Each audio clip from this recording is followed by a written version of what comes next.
सर्वेभ्यः नमो नमः। आप सभी का स्वागत है आज के इस वीडियो में। आज हम मुख्यतः पातंजल योग दर्शनम नामक ग्रंथ पर चर्चा करेंगे। पातंजल योग दर्शनम अर्थात योग दर्शन है यह, जो कि महर्षि पतंजलि द्वारा लिखित है।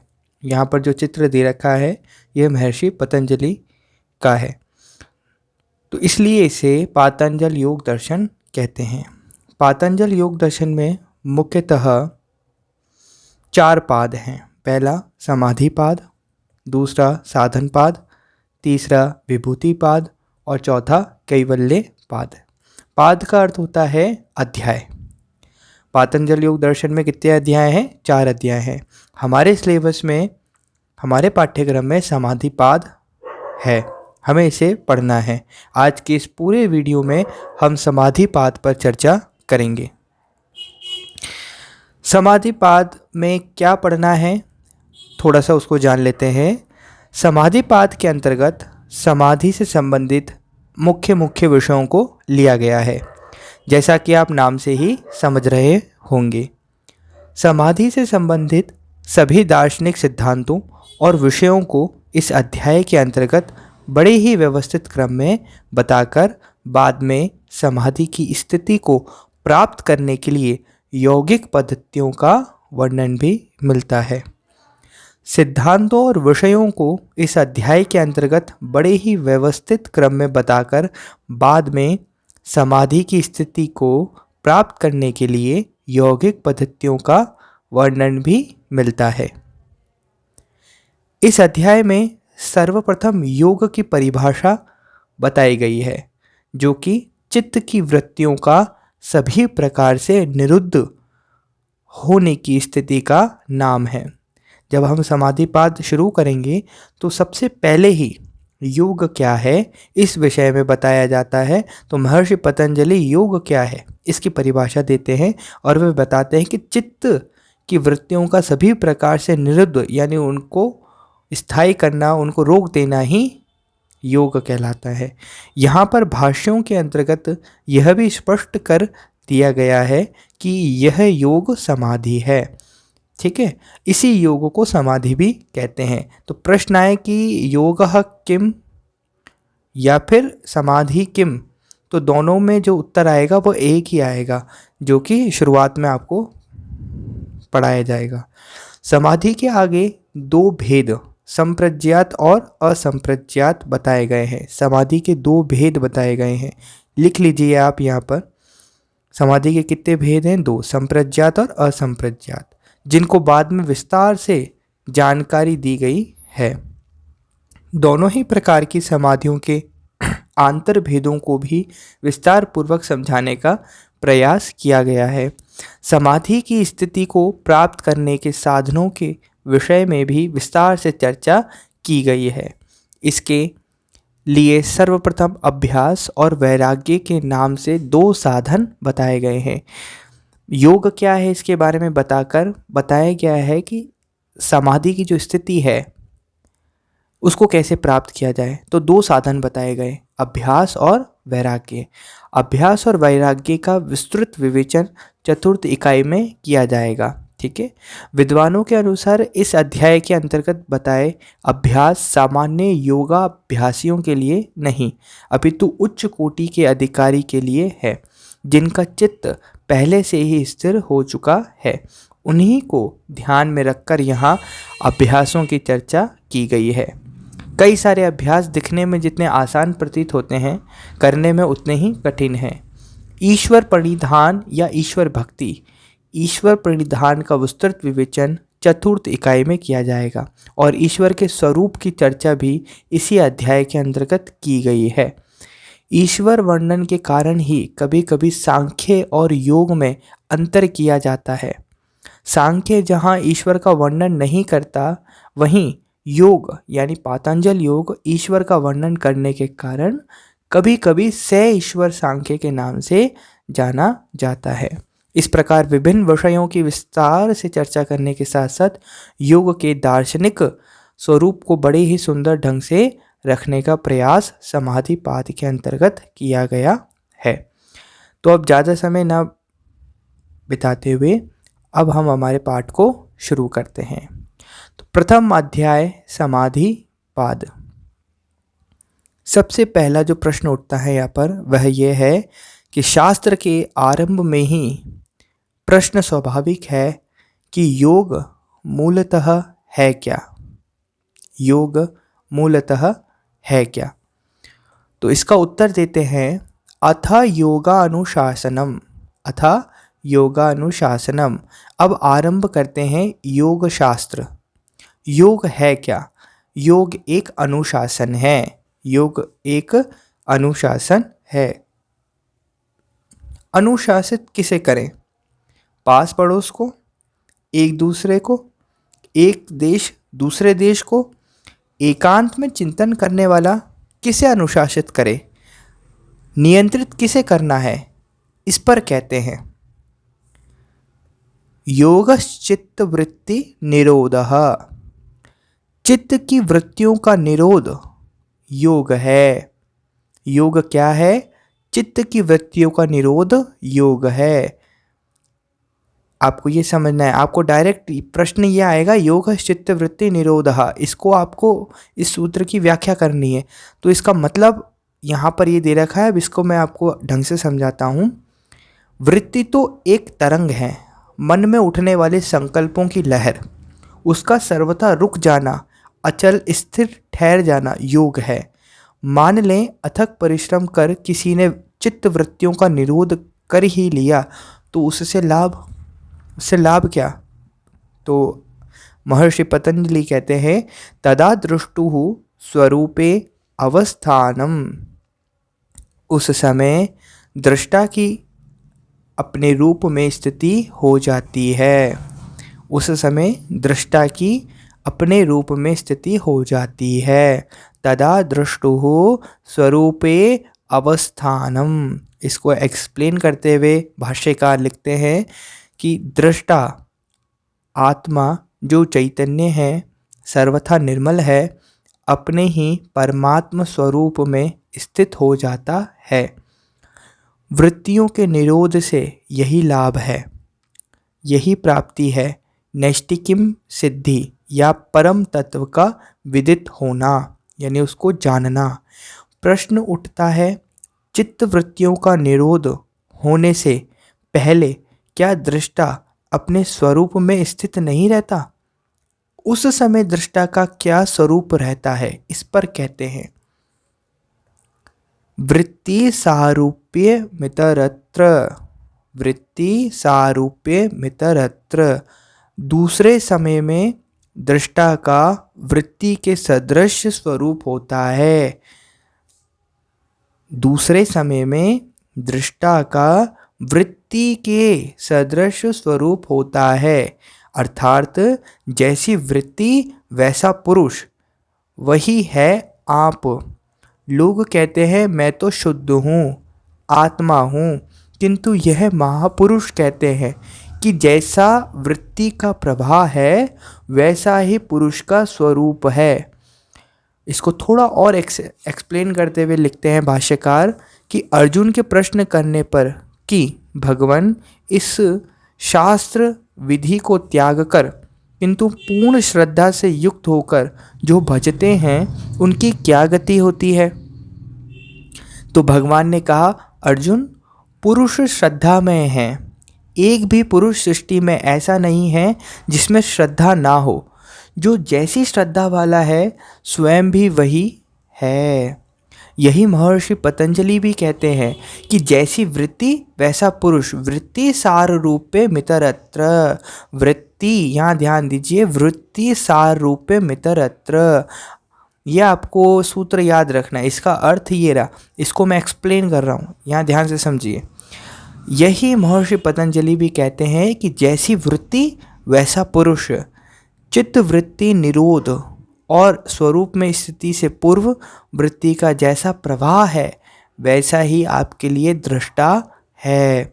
वृत्ति से होकर परमात्मा का उतना ही प्रतिबिंब प्राप्त होगा।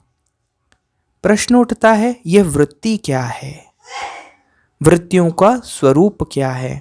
ठीक है, तो महर्षि पतंजलि कहते हैं, वृत्तयः पंचतयः क्लिष्टा क्लिष्टाः, वृत्तयः पंचतयः क्लिष्ट अक्लिष्टाः। 5 तरह से विभक्त ये वृत्तियां 2 प्रकार की होती हैं। 5 प्रकार की वृत्तियां होती हैं, इनको 2 भागों में बांटते हैं, क्लिष्ट और अक्लिष्ट। वृत्तयः पंचतयः क्लिष्टा अक्लिष्टाः। एक क्लेशों को धारण करने वाली, दूसरी क्लेशों से मुक्ति दिलाने वाली। क्लिष्ट जो है वो क्लेशों को धारण करने वाली है, जितने भी क्लेश हैं उनको धारण करने वाली है। और अक्लिष्ट क्या है, क्लेशों से मुक्ति दिलाने वाली।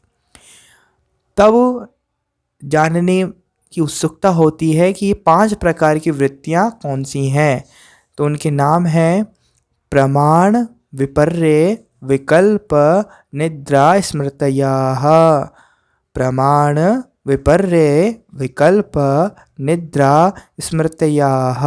मेरे साथ बोलिए, प्रमाण, विपर्य, विकल्प, निद्रा, स्मृतयः। वो 5 प्रकार की वृत्तियां कौन सी हैं? प्रमाण, विपर्य, विकल्प, निद्रा और स्मृति। अब इसको थोड़ा सा समझिए। इनमें से प्रमाण वृत्ति को संचालित करता है। ये जो प्रमाण है ये वृत्ति को संचालित करता है, नियंत्रित करने का काम करता है। स्मृति संस्कारों को धारण करती है।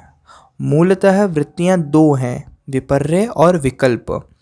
विपर्य वृत्ति मिथ्या ज्ञान के संवाहिका है, अर्थात जो मिथ्या ज्ञान है उसको अब धारण करती है। तो विकल्प वृत्ति अपौरुष शब्द, दृष्टा दृश्य के संयोग से मिलने वाले शब्द को समझकर चलती है, यानी भगवान की बातों में लगती है, अच्छी बातों में लगती है, वेदों उपनिषदों की बातों में लगती है। तो यहाँ पर विपर्य क्या है? मिथ्या ज्ञान की संवाहिका है। और विकल्प क्या है? अपौरुष शब्द और दृष्टा दृश्य के संयोग से मिलने वाले शब्द को समझकर चलने वाली है। एक वृत्ति निद्रा है। यह संपूर्ण वृत्तियों की सुप्त अवस्था है। इसमें ना तो अज्ञान की जड़ता या व्यर्थ ज्ञान की जकड़न है और न शब्द ज्ञान से उत्पन्न वस्तु का विकल्प ही है। यह जड़ शरीर तक ही सीमित है, जो है ही नहीं। भूतादिकों के शरीर जिनका अस्तित्व नहीं है, अभाव है, वहीं तक सीमित है। यह वृत्ति की निद्रा अवस्था है। अब यहाँ पर 5 प्रकार की वृत्तियों के विषय में मैंने आपको थोड़ा थोड़ा बताया। 5 प्रकार की वृत्तियाँ कौन सी हैं? प्रमाण, विपर्य, विकल्प, निद्रा और स्मृति। अब आगे बढ़ते हैं और एक एक वृत्ति के बारे में जानते हैं कि महर्षि पतंजलि ने कैसे इनको परिभाषित किया है। तो प्रत्यक्षानुमानागमाः प्रमाणानि, प्रत्यक्षानुमानागमाः प्रमाणानि, यानी प्रमाण 3 हैं। वृत्ति का जो पहला प्रकार है वह है प्रमाण, और महर्षि पतंजलि कहते हैं कि प्रमाण 3 हैं। प्रत्यक्ष, अनुमान, आगम। प्रत्यक्षानुमानागमाः प्रमाणानि। प्रमाण 3 हैं, प्रत्यक्ष, अनुमान और आगम। प्रत्यक्ष यानी प्रत्यक्ष का अर्थ है आँखों के समक्ष होना, किंतु इतना ही प्रत्यक्ष नहीं है। 5 ज्ञानेंद्रियों द्वारा शब्द, स्पर्श, रूप, रस, गंध की अनुभूति प्रत्यक्ष है। अनुसुईया आश्रम में एक बार मध्य रात्रि में हम चट्टान पर सोए थे। ये जो भाष्यकार हैं उनका एक अनुभव यहाँ पर साझा किया गया है कि अनुसुईया नाम का एक आश्रम है, उसमें एक बार मध्य रात्रि में हम चट्टान पर सोए थे। ठंडी ठंडी एक लकीर पेट के ऊपर चलती प्रतीत हुई। नींद खुल गई। हमने सोचा इतना ठंडा बर्फ जैसा वह भी चलती हुई लकीर, ये सर्प हो सकता है। धीरे धीरे ठंडा लगना बंद हुआ। हमने टार्च जलाया तो सचमुच सर्प था। आंखों ने तो नहीं था आंखों ने तो देखा नहीं था, किंतु स्पर्श से वह देखने में आ गया। तो वन यही है प्रमाण, है ना। तो प्रमाण में जो पहला है वह है प्रत्यक्ष। तो प्रत्यक्ष को मैंने आपको समझाया। वन्य पशु 1 किलोमीटर दूर से ही शेर की गंध पहचान जाते हैं। चिक पिक कर अपनी टोली को सतर्क करने लग जाते हैं। कोल भील भी आधा किलोमीटर दूर से ही सिंह की गंध पा जाते हैं, अपनी सुरक्षा का प्रबंध करने लग जाते हैं। नासिका में गंध प्रत्यक्ष होते ही अनुमान क्रियाशील होता है। नासिका में जब गंध प्रत्यक्ष होता है तो उसको अनुमान कहते हैं। ठीक है, आगे है तीसरा प्रमाण। तीसरा प्रमाण आगम है। परमात्म स्वरूप कैवल्य पाद की ओर अग्रसर होने के लिए आप्त पुरुषों का दर्शन, उनकी वाणी, उनका सानिध्य आगम कहलाता है। आगम का अर्थ क्या है कि अगर कोई पुरुष कैवल्य पाद को पाना चाहता है, कैवल्य पद को पाना चाहता है, कैवल्य पद का मतलब उस परमात्म तत्व को पाना चाहता है, तो वह जब आप्त पुरुष यानी जो महापुरुष हैं, जो कि इस पद को ग्रहण कर चुके हैं, उनका दर्शन पड़ता है, उनकी वाणी सुनता है, उनका सानिध्य लेता है, तो इस प्रकार का जो स्थिति है, इस प्रकार की जो स्थिति है वह आगम कहलाती है। प्रमाण पाते ही वृत्तियां संचालित हो जाती हैं। जैसे ही हम प्रमाण को प्राप्त करते हैं, प्रत्यक्ष, अनुमान और आगम करके जो प्रमाण हैं इनको मतलब अपने जीवन में उतारते हैं, तो वृत्तियां संचालित हो जाती हैं। उसी तरीके से वृत्तियां आती हैं। यदि वे ईश्वरोन्मुखी है, वैराग्य, विवेक, कल्याण के भाव, श्रद्धा जगाती है, तो अक्लिष्ट होगी, है ना। अगर वो ईश्वरोन्मुखी वृत्तियां हैं तो वो अक्लिष्ट कहलाएंगी, तथा वृत्ति की ओर अग्रसर हैं तो क्लिष्ट कहलाती हैं, है ना। और अगर प्रवृत्ति की ओर अग्रसर है यानी गलत चीज़ों की ओर है तो वो क्लिष्ट कहलाती हैं। प्रमाण से वृत्ति संचालित होती है। प्रथम वृत्ति है विपर्य। आपको पहले मैंने बताया था कितनी हैं वृत्तियाँ, दो, एक विपर्य और एक विकल्प। तो अब विपर्य क्या है वो आपको ध्यान रखना है। विपर्यो मिथ्या जान मत द्रुप प्रतिष्ठम।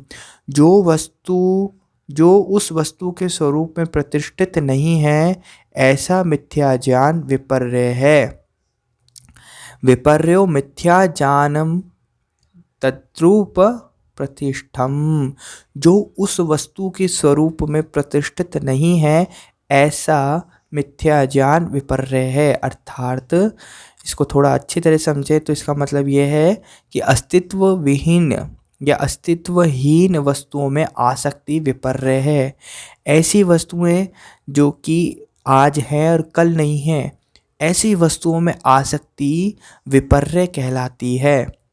ठीक है, तो हमारे इन नेत्रों से हम जितनी भी संसार में वस्तुएं देखते हैं, मनुष्य से लेकर बड़ी से बड़ी चीज़ हो, कुछ भी हो, वह सब एक समय बाद उसका अस्तित्व मिट जाएगा, तो वह सब विपर्य है। अगर उन वस्तुओं में हमारी आसक्ति है तो वह विपर्य कहलाती है। और विपर्य क्या है? एक क्लिष्ट है।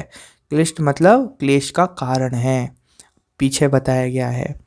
इसको और थोड़ा सा समझाते हुए भाष्यकार लिखते हैं कि भगवान श्री कृष्ण कहते हैं, अर्जुन, आसुरी संपत्ति को प्राप्त पुरुष सोचता है कि मेरे पास इतना धन है, उतना होगा, मैं बड़े कुटुंब वाला हूँ, मेरे द्वारा यह शत्रु मारा गया, उसे मारूंगा, यज्ञ करूंगा, दान करूंगा, यश को प्राप्त करूंगा, और इस प्रकार कभी ना पूर्ण होने वाली अनंत इच्छाओं, वासनाओं का सदैव आश्रय लिए रहता है। ऐसे पुरुष शनैः शनैः यानी धीरे धीरे घोर नरक में गिरते हैं। वे अंधकार की ओर उन्मुख हैं। यह वृत्ति संपूर्ण की संपूर्ण क्लिष्ट है। आ गया समझ में? ये जो वृत्ति है, विपर्य जो वृत्ति है, वो संपूर्ण की संपूर्ण क्लिष्ट है, किंतु इसे कहीं प्रमाण मिल गया। प्रमाण मतलब प्रमाण कितने हैं? 3 हैं, प्रत्यक्ष, अनुमान, उपमान। अगर प्रमाण मिल गया, जैसे आप्त पुरुषों का दर्शन मिल गया, तत्काल यह क्लिष्ट वृत्ति अक्लिष्ट की ओर उन्मुख हो जाएगी। अगर इनको प्रमाण मिल गया, इस क्लिष्ट वृत्ति को प्रमाण मिल गया, प्रमाण मतलब किसी इसने अच्छे व्यक्ति को सुन लिया, भजन सुन लिया, वचन सुन लिए, पॉजिटिविटी में बैठ गया, तो क्या हो जाएगा, ये तुरंत ये जो क्लिष्ट वृत्ति है वो अक्लिष्ट की ओर उन्मुख हो जाएगी।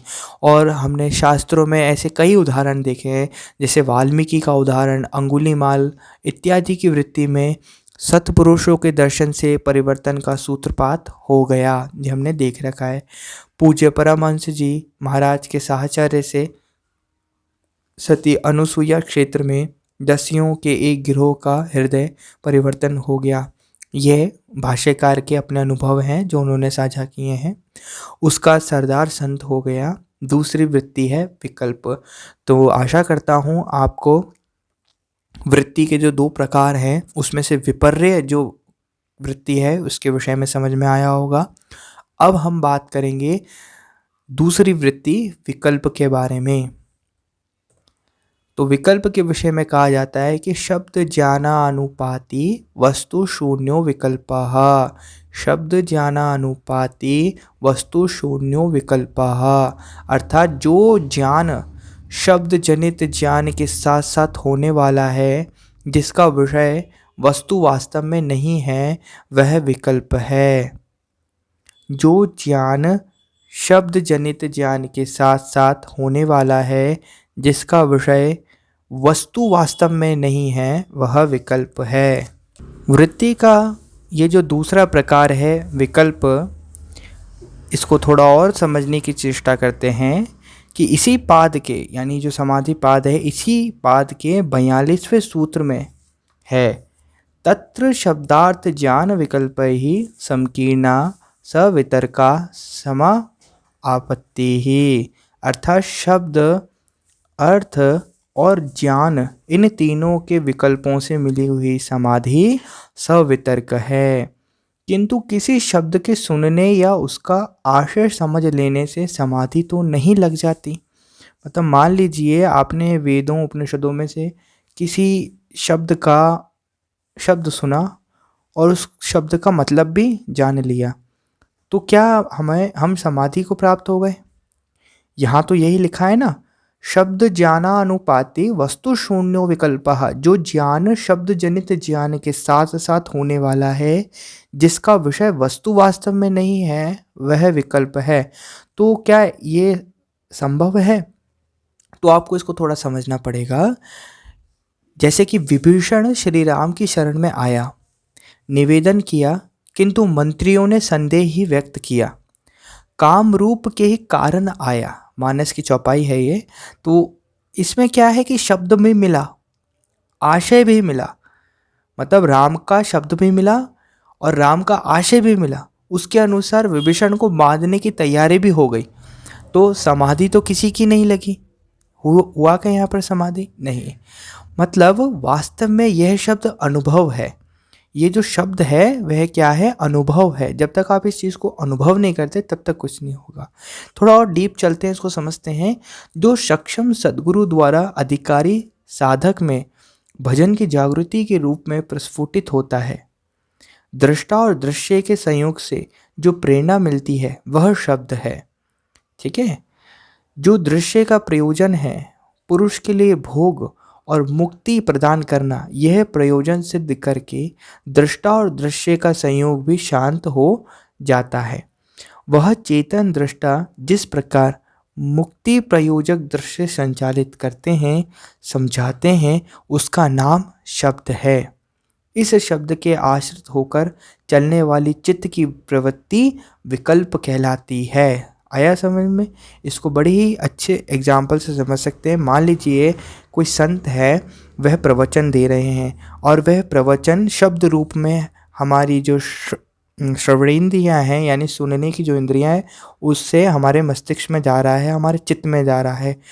तो इस शब्द के आश्रित होकर जब हम उन शब्दों के आश्रित हो जाते हैं, हमारे सद्गुरु ये संत जो भी हैं, महापुरुष, उनके शब्द के आश्रित होकर चलने वाली चित्त की प्रवृत्ति विकल्प कहलाती है। जब उनके अनुसार हम अपने चित्त को चलाते हैं, चित्त की वृत्तियां चलती हैं, तो वो विकल्प कहलाती है। यहाँ वस्तु परमात्मा तो नहीं है, लेकिन उसका विकल्प सुदृढ़ हो जाता है। सत्य वस्तु है आत्मा, मिथ्या जगत पसार। ये एक पंक्ति इसमें दी जाती है। सत्य का तीनों कालों में अभाव नहीं है। आत्मा ही सत्य है, सनातन है। इस प्रकार वस्तु परमात्मा तो नहीं है, किंतु उसका विकल्प भली प्रकार पुष्ट हो जाता है। अब हम जब जान चुके हैं कि विकल्प प्रवृत्ति का जो दूसरा प्रकार है विकल्प, इसके विषय में जान चुके हैं, तो अब हम जानते हैं आगे कि उस शब्द से उत्पन्न ज्ञान के साथ मन में उठने वाली वृत्ति, जिसका विषय वस्तु इष्ट नहीं है किंतु उसका विकल्प अवश्य है, यही विकल्प वृत्ति है। ये आपको ध्यान रखना है। मतलब अभी तक हमने जाना योग क्या है, फिर उसके बाद जाना वृत्ति क्या है। वृत्ति 5 प्रकार की हैं और 2 भागों में इन्हें बांटा जाता है, एक विकल्प और एक, आगे हमने इसको पढ़ा। अब हम आगे बढ़ते हैं और जानते हैं निद्रा के बारे में। आगे जो आने वाला है वह है निद्रा। तो अभाव प्रत्यालंबना वृत्ति निद्रा। 10वां सूत्र कौन सा है? अभाव प्रत्यालंबना वृत्ति निद्रा। मतलब अभाव के ज्ञान का अवलंबन करने वाली वृत्ति निद्रा है। अभाव के ज्ञान का अवलंबन करने वाली वृत्ति निद्रा है। अभाव प्रत्यालंबना वृत्ति निद्रा। ना तो यह संसार के मिथ्या ज्ञान से बंधी है और न शब्द से उत्पन्न ज्ञान ही है। यह वृत्ति की सुप्तावस्था है, जब व्यक्ति न प्रकृति की ओर गतिशील है और न स्वरूप की ही ओर गतिशील है। इन महापुरुषों ने इसे भी वृत्ति की सुप्तावस्था माना है। यह वृत्ति निद्रा है। मतलब ना तो व्यक्ति भगवान की ओर है और न ही व्यक्ति संसार की ओर है। तो इस प्रकार की जो वृत्ति होती है वो कौन सी वृत्ति कहलाती है? निद्रा। निद्रा वृत्ति, जिसमें मनुष्य सुप्तावस्था में होता है, यानी सोए हुआ होता है। कैसा होता है? सोए हुआ, मतलब उसको कोई मतलब नहीं होता। और ये एक प्रकार की कौन सी प्रवृत्ति कहलाती है? क्लिष्ट प्रवृत्ति कहलाती है। ठीक है। अब हम जानते हैं इसके आगे आने वाली जो वृत्ति है वह है स्मृति ही। 11वां सूत्र है अनुभूत विषया संप्रमोषः स्मृति ही। अनुभूत विषया संप्रोषः स्मृति ही।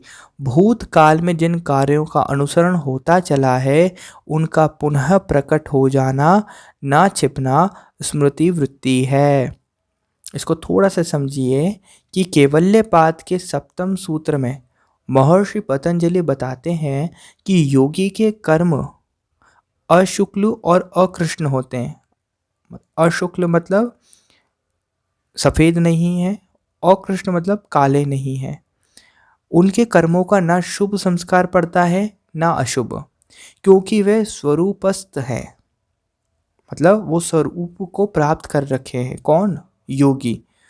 किंतु अन्य लोगों के कर्म 3 प्रकार के होते हैं। जो सामान्य जन होते हैं, यानी मैं और आप,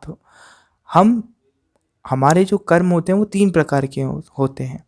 या तो हम भले कर्म करते हैं, या हम बुरे कर्म करते हैं, या दोनों कर्म करते हैं, भला भी करते हैं बुरा भी करते हैं।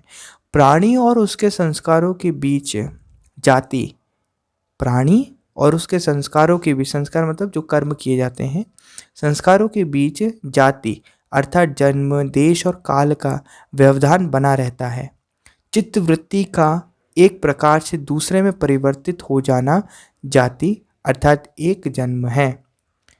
शरीर परिवर्तित हो गया, यह भी जन्म है।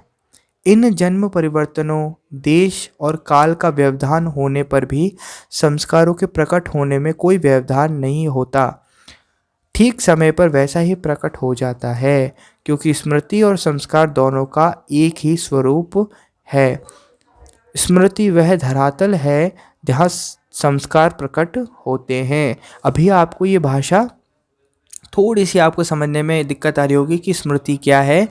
अगर आप इसको थोड़े ध्यान से समझेंगे, एक उदाहरण के माध्यम से मैं आपको समझाऊंगा। अभी संस्कार स्मृति पटल पर उभरते हैं, जो संस्कार है वो स्मृति के पटल पर उभरते हैं, किंतु एक स्तर ऐसा आता है जब चित्त का निरोध हो जाता है। ऐसी दशा में स्मृति परिशुद्धौ स्वरूप शून्यवार्थ मात निर्भाषा निर्वितर्को, अर्थात स्मृति भली प्रकार शुद्ध हो गई, चित्त का निज स्वरूप शून्य हो गया, लक्ष्य मात्र का आभास रह गया। यह निर्वितर्क समाधि है। उस समय स्मृति भली प्रकार शुद्ध हो जाती है, उसमें ना कुछ भला अंकुरित होता है और ना बुरा, क्योंकि चित्त का स्वरूप ही शून्य हो गया। अंतिम संस्कार भी उभर कर सामने आ चुका, फल दे चुका और शांत हो चुका। उस समय स्मृति पूर्णतः शुद्ध है किंतु जीवित है। अब हम आगे बढ़ते हैं। जब हम स्मृति के विषय में जान चुके हैं, तब अब हम जानेंगे अभ्यास वैराग्याभ्याम तन्निरोधः। मतलब ये जो वृत्ति है, इसको दूर कैसे किया जाए। तो उन चित्त वृत्तियों का निरोध अभ्यास और वैराग्य से होता है। अगर आप चाहते हैं कि उन चित्त वृत्तियों का निरोध करना चाहते हैं, उनको स्थिर करना चाहते हैं, तो वो उसके दो साधन हैं, दो उपाय हैं। अभ्यास वैराग्याभ्याम तन्निरोधः। अभ्यास और वैराग्य उन चित्तवृत्तियों का निरोध करने वाले हैं। इन्हीं से साधन का आरंभ है। जो साधन है, अब साधन का प्रारंभ इन्हीं से, ये दो साधन बताए हैं, अभ्यास और वैराग्य। पूर्ति पर्यंत ये साथ चलते हैं। इन दोनों पूर्ति पर्यंत मतलब जब तक पूरा नहीं होता, जब तक ये दोनों साथ चलते हैं। इन दोनों में से प्रथम अभ्यास का स्वरूप देखें कि अभ्यास क्या है। डायरेक्ट पूछता है तो हमारे को ये ध्यान रखना है। तत्र स्थितौ यत्नोऽभ्यासः। चित्त की स्थिरता के लिए जो यत्न किया जाता है वह अभ्यास कहलाता है। तत्र स्थितौ यत्नो अभ्यासः। तत्र स्थितौ यत्नो अभ्यासः। चित्त की स्थिरता के लिए जो यत्न किया जाता है, जो परिश्रम किया जाता है, वह अभ्यास कहलाता है। यह अभ्यास वृत्तियों के अंतिम निरोध तक चलता है। वृत्तियों के अंतिम निरोध तक चलता है, इसलिए इसका भली प्रकार पालन करना चाहिए।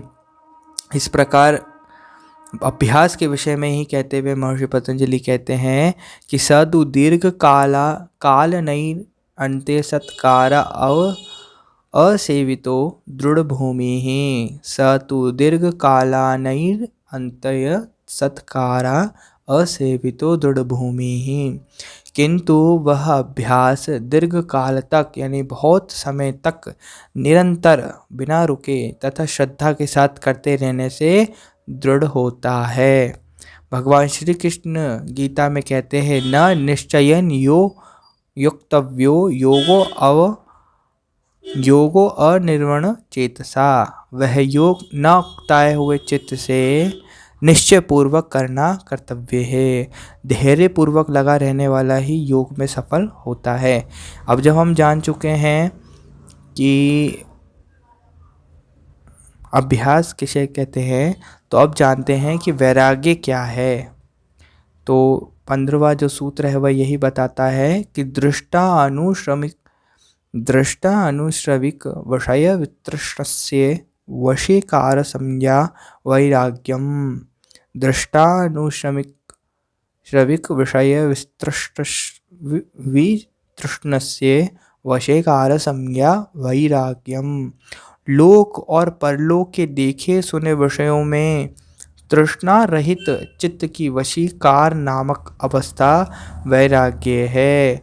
लोक और परलोक के देखे सुने विषयों में तृष्णा रहित चित्त की वशीकार नामक अवस्था वैराग्य है। अर्थात संसार में जो कुछ देखा सुना गया है, यहाँ से लेकर स्वर्ग तक के भोगों में राग का त्याग वैराग्य कहा गया है। यही वैराग्य अभ्यास संपन्न होने पर पुरुष विदित हो जाता है, यानी पुरुष को पता चल जाता है, माफ कीजिए, पुरुष विदित हो जाता है। पुरुष अर्थात वह परमात्म तत्व विदित हो जाता है, यानी जान लिया जाता है। कब? जब वैराग्य के साथ अभ्यास संपन्न होता है ना, जिससे पर वैराग्य की अवस्था आती है। जब वैराग्य के साथ अभ्यास संपन्न हो जाता है तो वैराग्य के बाद एक अवस्था आती है जिसे पर वैराग्य कहते हैं। तो उसके विषय में महर्षि पतंजलि बताते हैं 16वें सूत्र में कि तत् परम पुरुष ख्यातिर्गुण वैतृष्ण्यम, अर्थात पुरुष अर्थात परम तत्व, पुरुष का मतलब होता है परम तत्व, और हम हमारे को दृष्टा कहते हैं। क्या कहते हैं? महर्षि पतंजलि हम जैसे सामान्य लोगों को क्या कहते हैं? दृष्टा कहते हैं, और भगवान या उस परम तत्व को है पुरुष कहते हैं।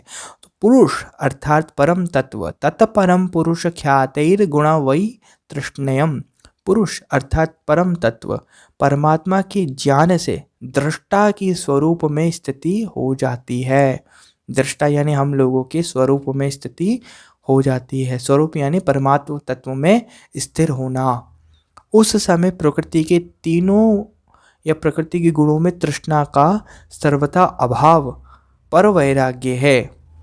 प्रकृति के जो गुण हैं उसमें जो तृष्णा है उसमें हमारा जब अभाव हो जाता है तो वही पर वैराग्य वैराग्य की पराकाष्ठा है, यानी जब बहुत एक्सट्रीम लेवल पर यहाँ पर वैराग्य चला जाता है। तो इस प्रकार से यहाँ पर बताया गया है।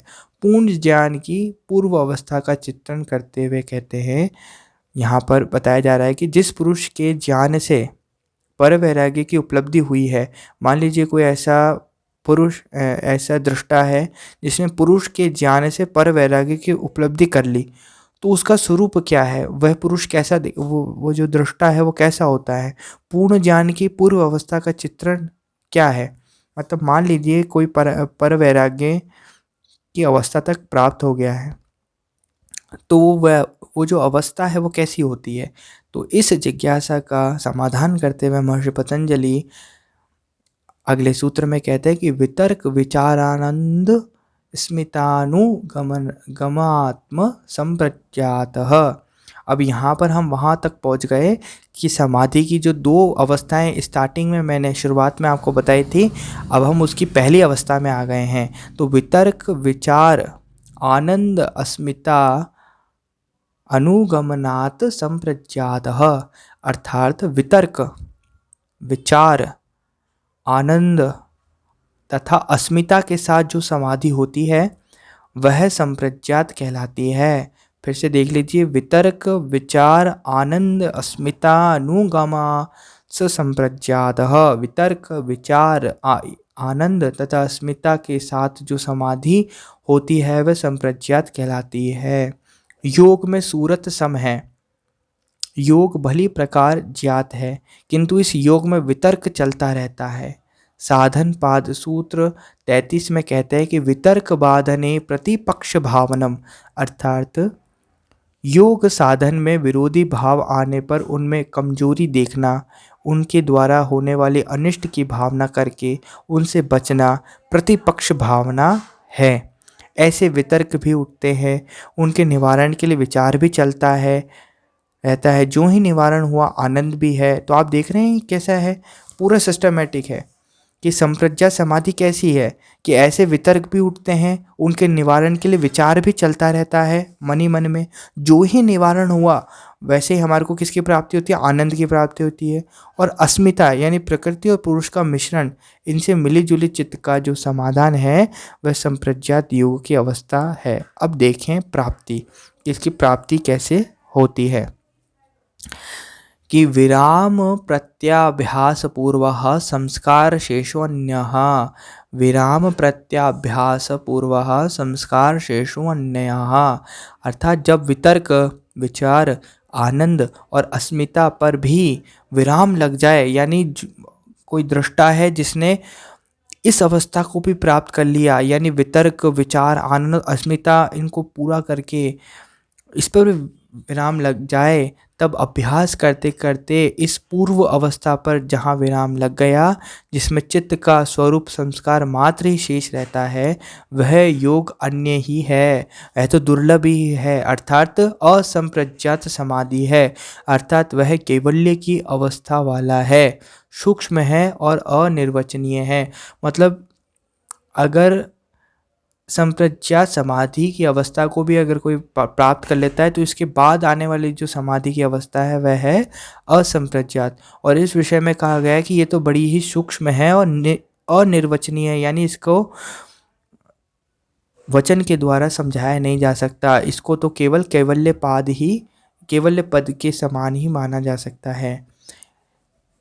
जो टीकाकार हैं वैसे समझाते हुए एक उदाहरण के तौर पर समझाते हैं, जैसे अनेक जन्मों के बाद जब बुद्ध राजप्रासाद में जन्मे, वह उनका प्राप्ति वाला अंतिम जन्म था। काकभुशुंडी का अंतिम जन्म 1000 जन्म बाद प्राप्ति वाला जन्म था।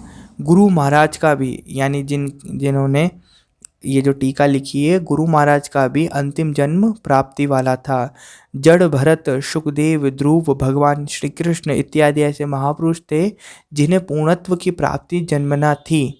ऐसे महापुरुषों का योग शीघ्र सिद्ध हो जाता है, अर्थात जब भी इनका जन्म हुआ था तब से ये क्या कर रहे थे, कोशिश कर रहे थे इसको प्राप्त करने की, परमात्मा तत्व को प्राप्त करने की। जैसे यहाँ पर 1000 साल तक का उदाहरण दिया है कि काकभुशुंडी का अंतिम जन्म 1000 जन्म पश्चात प्राप्ति वाला जन्म था। प्राप्ति वाला जन्म मतलब जहाँ पर उनको परमात्मा तत्व की प्राप्ति हो गई। तो 1000 वर्ष तक, 1000 साल तक उनका जन्म होता रहा। किनका? काकभुशुंडी का। अलग अलग शरीरों में उनका जन्म होता गया और उन्होंने अपने अलग अलग शरीरों में भगवान को प्राप्त करने की कोशिश करी। तो वो इकट्ठा होकर 1000 साल बाद एक ऐसा जन्म हुआ उनका जब उन्होंने प्राप्ति हो गई।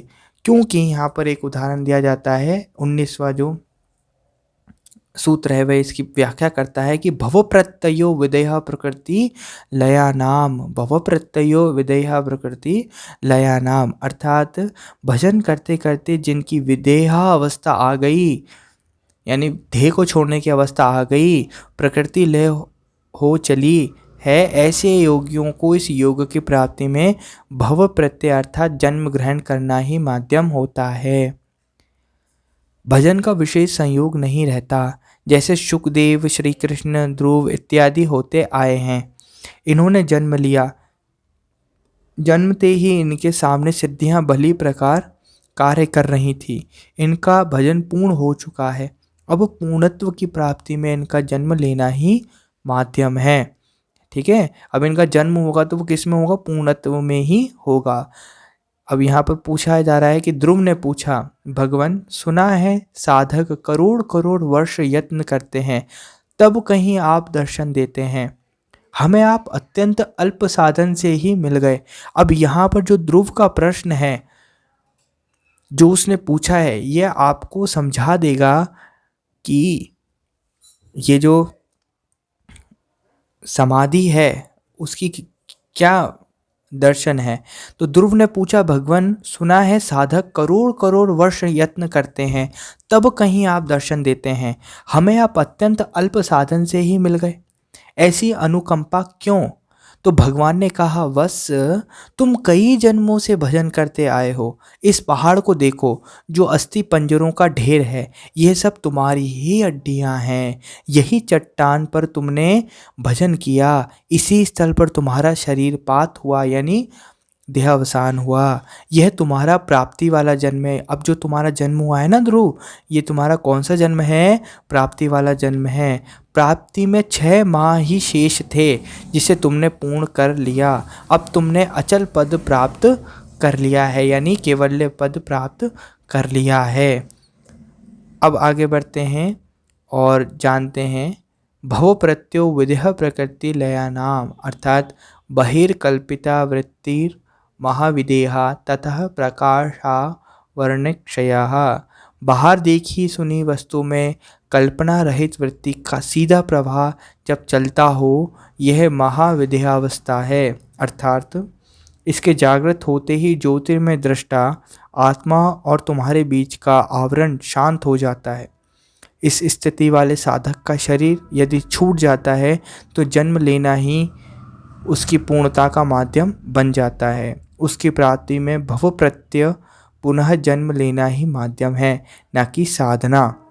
ठीक है, साधना तो उसकी पूरी हो चुकी, इसलिए इन महापुरुषों का योग तत्काल सिद्ध होता है। किंतु अन्य लोगों का योग कैसे सिद्ध होता है इस पर कहते हैं। अब इसके बाद हमारे को नहीं पढ़ना है, क्योंकि अन्य लोगों का जो योग कैसे सिद्ध होता है ये बताने के बाद, यानी हम 20 तक पर ही चर्चा करेंगे। टोटल इसमें 52 सूत्र हैं, लेकिन हमारे यहाँ पर 20 तक ही आएंगे। तो इसका जान लेते हैं कि जो अन्य लोगों को योग कैसे सिद्ध होता है, कि श्रद्धा वीर्य स्मृति समाधि प्रज्ञा पूर्वक इतरेषाम, दूसरे साधकों का चित्त वृत्ति निरोध और लक्ष्य प्राप्ति रूप योग श्रद्धा वीर्य स्मृति समाधि और प्रज्ञा पूर्वक क्रमशः सिद्ध होता है। सबसे पहले श्रद्धा आती है, फिर वीर्य को नियंत्रण रखना पड़ता है, फिर स्मृति, और फिर जाकर समाधि, और फिर जाकर प्रज्ञा पूर्वक यानी बुद्धि पूर्वक हमारा सब कुछ होता है, तब हम सिद्ध होते हैं। तो इस तरीके से अन्य लोग होते हैं। तो यहाँ पर लिख रखा है कि पहले तो ईश्वर प्रति में श्रद्धा आवश्यक है। भगवान श्री कृष्ण कहते हैं कि बिना श्रद्धा के होमा हुआ हवन, दिया हुआ दान, किया हुआ कर्म सब व्यर्थ चला जाता है। इसलिए वे कहते हैं कि श्रद्धावाम लभते ज्ञानम तत्परः सम्मेतेन्द्रियः ज्ञानम लब्ध्वा परम शांति मचिरेणाधिगच्छति। गीता का बहुत ही लोकप्रिय श्लोक है। तो यहाँ पर अर्जुन श्रद्धावान संयत इंद्रिय तथा तत्परायण पुरुष उस ज्ञान को प्राप्त होता है जिसे प्राप्त करने के पश्चात कुछ भी पाना शेष नहीं रहता। ईश्वर पथ में श्रद्धा भाव अनिवार्य है। श्रद्धा के बिना भगवान से कुछ मिलता ही नहीं, सब व्यर्थ चला जाता है। इसलिए इस पथ में श्रद्धा अनिवार्य है, वह भी केवल ईश्वर के प्रति। ईश्वर के स्वरूप की चर्चा महर्षि इसी पाद के 24वें सूत्र में करेंगे। इस बात को, इस पथ में दूसरी आवश्यकता मन की दृढ़ता है ना। मन को पहली तो आपको श्रद्धा रखनी है, दूसरा आपको आपका मन दृढ़ रखना है। साधक को शौर्य के साथ कमर कसकर साधना में लग जाना चाहिए। ऐसा ना हो कि थोड़ा कष्ट मिलते ही पीछे हट गए। ध्रुव, प्रहलाद या मीरा की तरह टेक के साथ लगने का विधान है। मतलब आपने देखा, ध्रुव हो या प्रहलाद हो या मीरा जी हो, इस प्रकार के अन्य जितने भी उदाहरण हैं, इनके जीवन में हमें बहुत से ऐसे कष्ट देखने को मिलते हैं कि जहाँ सामान्य मनुष्य के सामने अगर ये आए तो वे हट जाते हैं, लेकिन वे टेक के साथ उनके लगे रहते हैं। साधक को लक्ष्य सदैव स्मृत रहना चाहिए।